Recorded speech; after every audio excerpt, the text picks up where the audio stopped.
पश्चिम Asia में चल रहा ईरान, अमेरिका और इजराइल के बीच युद्ध अब केवल उस क्षेत्र तक सीमित नहीं रहा, बल्कि इसका असर दुनिया भर की अर्थव्यवस्था और आम लोगों की जिंदगी पर भी दिखाई देने लगा है। लगातार हो रहे मिसाइल हमले, सैन्य कार्रवाई और तनाव के कारण अंतर्राष्ट्रीय बाजार में तेल और गैस की सप्लाई प्रभावित हो रही है। खासकर खाड़ी क्षेत्र से गुजरने वाले महत्वपूर्ण समुद्री रास्ते स्ट्रेट ऑफ होर्मुज़ पर खतरा बढ़ गया है, जहां से दुनिया का बड़ा हिस्सा तेल और गैस का व्यापार होता है। इसी वजह से वैश्विक बाजार में कच्चे तेल और गैस की कीमतों में तेजी आई है और इसका सीधा असर भारत जैसे देशों पर पड़ रहा है, जो ऊर्जा के लिए काफी हद तक आयात पर निर्भर है। इस युद्ध का सबसे बड़ा असर भारत के रसोई घरों तक पहुंच गया है। देश में घरेलू इस्तेमाल होने वाले एलपीजी गैस सिलेंडर की कीमतों में हाल ही में बढ़ोतरी की गई है। 14.2 किलो के घरेलू सिलेंडर की कीमत लगभग 60 रुपए बढ़ा दी गई है, जिसके बाद दिल्ली में इसकी कीमत करीब 913 रुपए तक पहुंच गई है।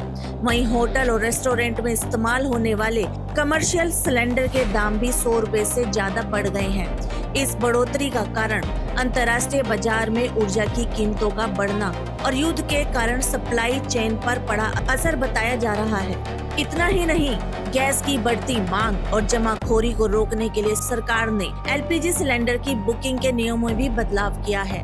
पहले जहां उपभोक्ता 21 दिनों के बाद नया सिलेंडर बुक कर सकते थे, अब इस अवधि को बढ़ाकर 25 दिन कर दिया गया है, ताकि हर घर तक गैस की सप्लाई बराबर तरीके से पहुंच सके और काला बाजारी पर रोक लगाई जा सके। देश के कई शहरों में गैस एजेंसियों के बाहर लोगों की लंबी कतारें भी देखने को मिल रही हैं। कुछ जगहों पर लोग घबराहट में पहले से ज्यादा सिलेंडर बुक कराने की कोशिश कर रहे हैं, जिससे सप्लाई पर और दबाव बढ़ गया है। होटल, ढाबे और छोटे रेस्टोरेंट भी इस गैस संकट से प्रभावित हो रहे हैं। कई जगहों पर खाना बनाने की लागत बढ़ने के कारण मेन्यू के दाम बढ़ाने की चेतावनी दी जा रही है।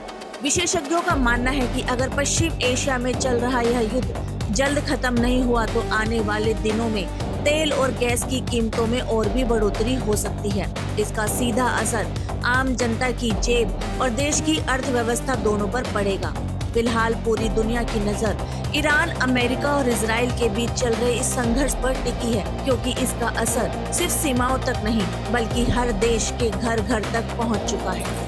जय हिंद, जय Bharat, Vande Mataram. Inspection media group से चंचल सैनी की रिपोर्ट। समाज में हो रहा भ्रष्टाचार हम कराएंगे रूबरू। शासन और प्रशासन में बैठे जनप्रतिनिधि जिन्हें जनता चुन के लाती है, हम दिलाएंगे जनता का अधिकार संविधान के तहत। अपराधी चाहे प्रशासनिक हो या शासनिक, हम करेंगे उनकी खोज और करेंगे पड़ताल संविधान के तहत। सबके लिए समान, सबके लिए बराबर।